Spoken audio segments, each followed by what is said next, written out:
প্রিয় শিক্ষার্থী বন্ধুরা, আশা করি তোমরা সকলেই ভালো আছো। তো আজকের এই ক্লাসে তোমাদের সকলকে স্বাগত জানাই। তো আজকে মূলত আমরা এই যে সিআইসিটি চ্যাপ্টারের তৃতীয় অধ্যায়, যেটা হচ্ছে সংখ্যা পদ্ধতি এবং ডিজিটাল ডিভাইস। তো এই অধ্যায়ের মূলত আমরা একটা গুরুত্বপূর্ণ টপিক জানবো আর কি, যেটা আসলে সব সব জায়গায় লাগবে আর কি তোমার। অর্থাৎ এই টপিকটা আসলে দ্বিতীয় অধ্যায়েও আছে, তোমার তৃতীয় অধ্যায়েও আছে, তারপর পঞ্চম অধ্যায়ে এটা প্রয়োজন হবে আর কি। ঠিক আছে? তো সেটা হচ্ছে সিম্পল একটা টপিক। এটা হচ্ছে তোমার এমসিকিউ আসতে পারে, বা ক নাম্বার কোশ্চেনে বা খ নাম্বার কোশ্চেনে আসতে পারে, এই টাইপের কোশ্চেন গুলো। তো এই জন্য জেনে রাখা গুরুত্বপূর্ণ। এবং তোমার অনেক সময় অনেক স্টুডেন্টে কিন্তু এগুলা আসলে জানে না, নাম শুনে আবার বলতে পারে না। ঠিক আছে? তো এগুলা কিন্তু আইসিটির জন্য জানাটা জরুরি। ঠিক আছে? যদিও সেটা সৃজনশীল আসে না। তো খুব ছোট টপিক, এটা একটু দেখি আমরা, যে সেটা হচ্ছে কি বিট। বিট কি আসলে? ঠিক আছে? আমাদের আইসিটি তে যদি বলা হয় যে বিট, বিট কি এটা আমরা জানতে পারবো। এবং বাইট কি এটা আমরা জানতে পারবো, এবং কেন ব্যবহার করা হয়। তারপর আছে নিবল, নিবল কি, নিবল কেন ব্যবহার করা হয়। ঠিক আছে? তারপর মেমোরি একক সমূহের মধ্যে যে সম্পর্ক আছে, এগুলো আমরা জানতে পারবো। অর্থাৎ বিট আমরা জানবো, বাইট আমরা জানবো, কেন ব্যবহার করে সেটা আমরা জানবো, এবং একক সমূহের মধ্যে যে সম্পর্ক আছে সেটা বিস্তারিত জানবো। তো প্রথমে আমরা চলে আসি যে বিট। বিট বলতে আসলে অ্যাকচুয়ালি আমরা কি বুঝাই। ঠিক আছে? বিট, তাহলে বিট কি হচ্ছে, যে বাইনারি সংখ্যা পদ্ধতিতে জিরো ও ওয়ান কে, এই দুইটি মৌলিক অঙ্ককে বিট বলা হয়। ঠিক আছে? এই এই সংখ্যাটা তোমরা একটু মনে রাখবা, কারণ এটা হচ্ছে ইম্পর্টেন্ট অ্যাকচুয়ালি। ঠিক আছে? এবং এটা হচ্ছে তোমার ক নাম্বার কোশ্চেনে অনেক ক্ষেত্রে আসে। ঠিক আছে? আর বাইনারি ডিজিট, এই যে বাইনারি ডিজিট আছে, বাইনারি ডিজিটটার সংক্ষিপ্ত রূপ হচ্ছে মূলত বিট। এবং কম্পিউটার সহ অন্যান্য সকল ইলেকট্রনিক ডিভাইসে বিদ্যুৎ বা চার্জ থাকা, যদি বিদ্যুৎ থাকে, বিদ্যুৎ থাকা বা চার্জ থাকা আর কি, অর্থাৎ ব্যাটারি দ্বারা যদি আমরা যুক্ত করি কোনো কিছু একটা ডিভাইসকে।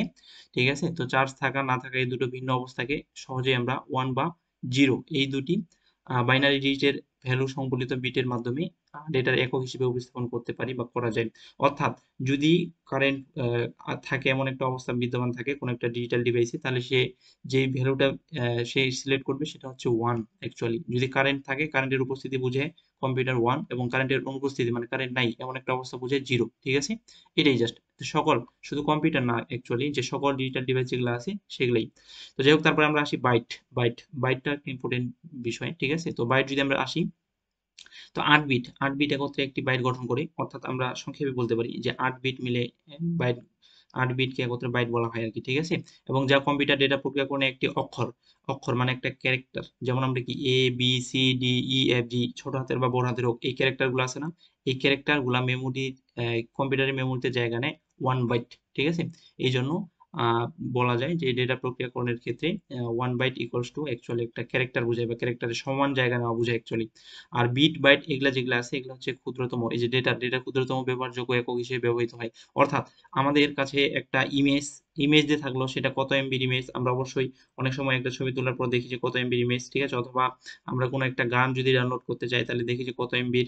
তো অর্থাৎ সেটা জায়গা, যে কতটুকু জায়গা সে নিবে কম্পিউটারে, বা কতটুকু স্পেস নিবে সে। ঠিক আছে? তো এটাই বোঝায় আর কি অ্যাকচুয়ালি। এবং মেমোরি ইউনিটও বলতে পারি আমরা এটাকে মেমোরি ইউনিট, যে মেমোরিতে কতটুকু জায়গা নিল সে অ্যাকচুয়ালি। তো যাই হোক, তারপর ১ বাইট সমান ১ ক্যারেক্টার, এটা বোঝায়। এটা তো আমরা বললাম এখনই। ঠিক আছে? তারপর ডেটার ক্ষুদ্রতম একক বিট, এবং এরকম ৮ বিট মিলিয়ে হয় কি বলো?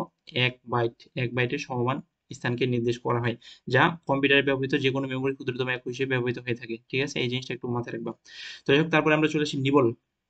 তো এই সংখ্যাগুলো একটু ইম্পর্টেন্ট ক নাম্বারের জন্য অ্যাকচুয়ালি। ঠিক আছে? এবং এমসিকিউ এর জন্য এগুলো মোস্ট ইম্পর্টেন্ট বলা যায়। তো যাই হোক, তারপর নিবল চলে আসি আমরা। নিবল, নিবল হচ্ছে কি বলো? ১ বাইটের অর্ধেক, ১ বাইটের অর্ধেক অংশকে বা ৪ বিটকে বলা হয় ১ নিবল। ১ বাইট ইকুয়ালস টু আমরা কি জানলাম? ৮ বিট। ঠিক আছে? তো ৮ এর অর্ধেক করলে কি হয় বলো? ৪ হয়, বা 4 বিট হয়। ঠিক আছে? তাহলে 4 বিট, 4 বিট ইকুয়ালস টু বলা হয় ১ নিবল। তো নিবল মতো হেক্সাডেসিমাল সংখ্যাকে কম্পিউটারের অভ্যন্তরে ব্যবহারের ভূমিকা পালনে মূলত কার্যকর ভূমিকা পালনে ব্যবহৃত হয় মূলত। ঠিক আছে? এর কারণ হলো বাইনারি ৪টি বিটকে একত্রে গ্রুপ করলেই সেই গ্রুপটি একটি হেক্সাডেসিমাল সংখ্যা উপস্থাপন করা সম্ভব। সেই গ্রুপটি দিয়ে আরকি। অর্থাৎ এই বিষয়টা যেটা আছে, ঠিক আছে? এই বিষয়টা তোমরা যদি সংখ্যা পদ্ধতির রূপান্তর অলরেডি জেনে থাকো, তাহলে অবশ্যই তোমরা জানো সেখানে যে কোনো একটি সংখ্যাকে, বা কোনো একটি হেক্সাডেসিমাল সংখ্যাকে যদি আমরা বাইনারিতে কনভার্ট করতে যাই, তাহলে ৪টি বিট নিতে হয়। ৪টি বিট দিয়ে ওই সংখ্যাটাকে নিতে হয়। ঠিক আছে? তো সেটার এক্সপ্লেনেশনটা আমরা পরে জানবো। তো সেই ক্ষেত্রেই আমাদের এই নিবলের ধারণা আসে, এবং নিবলটা প্রয়োজন হয়। ঠিক আছে? যে ৪ বিটে 1 নিবল। তো আশা করি তোমরা এটা বুঝতে পারছো বিট, বাইট এবং নিবল কি। এবং এখন মূল বিষয় হচ্ছে এগুলা কেন ব্যবহার করে, এটা তো আমরা বুঝতে পারতেছি যে কম্পিউটারে যে বিভিন্ন ডেটাগুলো আছে, ডেটাগুলা কতটুকু জায়গা নিচ্ছে, মেমোরিতে কতটুকু জায়গা নিচ্ছে, এগুলা নির্দেশ করার জন্য এই এককগুলো ব্যবহার করা হয়। তো এই এককগুলোর মধ্যে যে সম্পর্কগুলো আছে, এই সম্পর্কটাই আমরা এখন দেখবো। ঠিক আছে? তাহলে প্রথমে আমরা চলে আসছি যে memory units. Memory units memory একক আর কি অ্যাকচুয়ালি বোঝায়। তো দেখো এইদিকে এই ছকটা মোস্ট ইম্পর্টেন্ট, এই ছকটা অবশ্যই তোমরা একটু খাতায় লিখে নিবা। যদিও এতগুলা তোমাদের জানতে হবে না, জাস্ট এই যে এক্সাবাইট এই পর্যন্ত জানলেই হবে বা পেটাবাইট পর্যন্ত জানলেই হবে। এদিকে এগুলা এগুলা আর কি না জানলেও হবে, এদিকে নিচের যেগুলো আছে এগুলা তেমন না জানলেও হবে, ঠিক আছে। তো এই উপরের বিষয়গুলা ইম্পর্টেন্ট আর কি মনে রাখবা। তো যাই হোক, তো প্রথমে আমরা এদিকে দেখতে পাচ্ছি একটা টেবিল, টেবিল হচ্ছে কি আছে প্রথমে বলো, ফুল ফর্ম। ফুল ফর্ম মানে হচ্ছে এটা কি বুঝে আসে অ্যাকচুয়ালি, ঠিক আছে। তারপর হচ্ছে ইউনিটস, ইউনিটস মানে একক অ্যাকচুয়ালি। তারপর বাইটস, ঠিক আছে, বাইটস মানে কত বাইটের সমান এটা বোঝায় আর কি অ্যাকচুয়ালি। তা যাই হোক, তো ওয়ান বিট আমরা জানি যে ওয়ান বিট, বিট কাকে বলা হয় বলো, বাইনারি ডিজিট, যেটার শর্ট ফর্ম।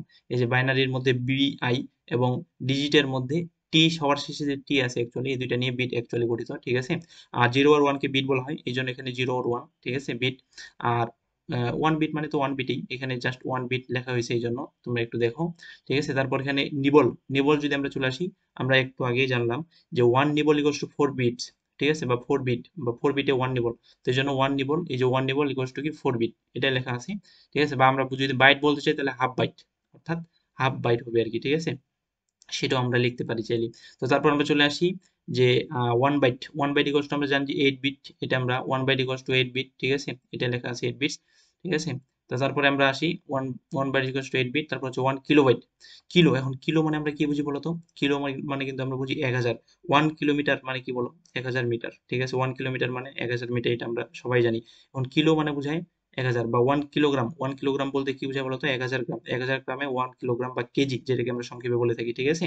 তো এখন এই কিলোটা, ঠিক আছে, 1000 আমরা জানি, কিন্তু কম্পিউটারে যখন ইউজ করা হয়, কম্পিউটারে যে স্পেসগুলো ইউজ করা হয়, এই স্পেসগুলো আসলে মেমোরিতে যতটুকু জায়গা দখল করে, এগুলো আসলে টু এর পাওয়ার, টু এর পাওয়ার হিসেবে আসে, টু এর পাওয়ার ওয়ান, টু এর পাওয়ার টু, টু এর পাওয়ার ঠিক আছে, থ্রি ফোর, এভাবে পাওয়ার হিসেবে আসে। তো এই জন্য এখন 1000 যেটা আছে, ওয়ান কিলো বাইট মানে অ্যাকচুয়ালি কি 1000 না, কিলো মানে তো 1000 বোঝায়। তাহলে 1000-এর যদি আমরা পাওয়ার করতে চাই, টু এর পাওয়ার, তাহলে 1000-এর কাছাকাছি, সবচেয়ে কাছাকাছি একটা মান আসে যেটা হচ্ছে two to the power ten, ঠিক আছে, two to the power ten, যেটা হচ্ছে 1024।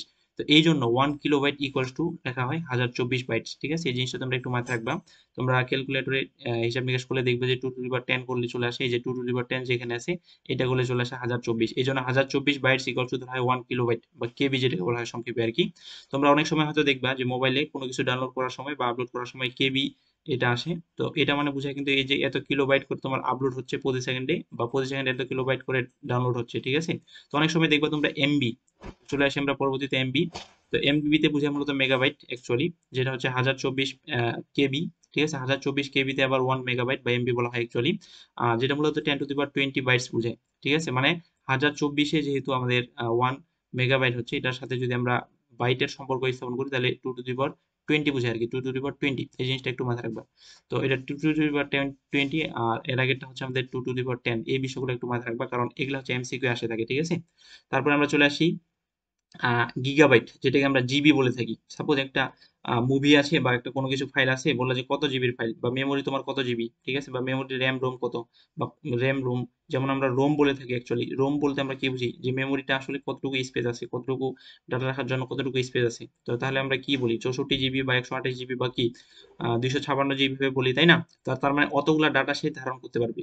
তো এই যে 1 জিবি ইকুয়ালস টু 1024 এমবি, ঠিক আছে, মেগাবাইট। তো এই সম্পর্কটা, এবং যদি আমরা টু এর পাওয়ার হিসেবে ধরি, তাহলে 2 টু দি পাওয়ার 30, এই যে 2 টু দি পাওয়ার 30 আছে, 30 বাইটস, ঠিক আছে। এই জিনিসগুলো একটু মনে রাখবা আর কি। তারপর টেরাবাইট যদি আসি, যেটাকে টিবি বলা হয় সংক্ষেপে, সেটা হচ্ছে 1024 জিবি ইকুয়ালস টু 1 টিবি, ঠিক আছে। এই জিনিসটা একটু মাথায় রাখবে। এবং 2 to the power 40, 2 to the power 40 bytes equals to 1 TB আমরা বলতে পারি, ঠিক আছে। তারপর আমরা চলে আসি পেটাবাইট অ্যাকচুয়ালি। তো পেটাবাইট, যেটাকে পিবি বলা হয়, যে 1 পেটাবাইট বা 1 পিবি ইকুয়ালস টু 1024 টিবি, ঠিক আছে। আর যেটা যদি আমরা বাইটসে ক্যালকুলেশন করি, তাহলে এটা হয় তোমার 2 to the power 50, 2 to the power 50 bytes. এই জিনিসটা একটু মাথায় রাখবা। তো মূলত তারপরে আমরা চলে আসি যে ওয়ান এক্সাবাইট, এক্সাবাইট একটা আছে ইবি যেটাকে বলা হয়, ঠিক আছে, যেটা হচ্ছে 1024 পিবি, অর্থাৎ 1024 পেটাবাইট, ঠিক আছে। তো এইটাকে আমরা বলতে পারি, যদি বাইটসে কনভার্ট করি, আমরা বাইটসে কনভার্ট করলে বা বাইটে কনভার্ট করলে আমরা 2 টু দি পাওয়ার 60 পাই আর কি। তো তো এগুলা তারপরে আছে আমাদের জেটা বাইট, এভাবে অনুরূপে জেটা বাইট, ঠিক আছে, 1 জেড বি বা জেটা বাইট ইকুয়ালস টু 1 ইবি, যেটা হচ্ছে এক্সাবাইট মূলত, ঠিক আছে। তারপর যেটা হচ্ছে 10 টু দি পাওয়ার 70, তারপর ইয়োটা বাইট আছে, ঠিক আছে, যেটা 10 টু দি পাওয়ার 20, এই যে আহ, যেটা হচ্ছে তোমার 1024 জেবি বা জেটা বাইট, ঠিক আছে। এবং এটা যদি আমরা ইয়াতে বাইটে হিসাব করি তাহলে 10 টু দি পাওয়ার 80 হবে। তো এইভাবে ব্রোনো, ঠিক আছে, ব্রন্টো বাইট আছে অ্যাকচুয়ালি, বিবি যেটাকে বলা হয়। তো এখানে 1024 ওয়াইবি, যেটা আমরা ইয়োটা বাইট একটু আগে পড়লাম, ঠিক আছে। আর যেটা আমরা বাইট সে ক্যালকুলেশন করলে আমাদের হয় 2 টু দি পাওয়ার 90।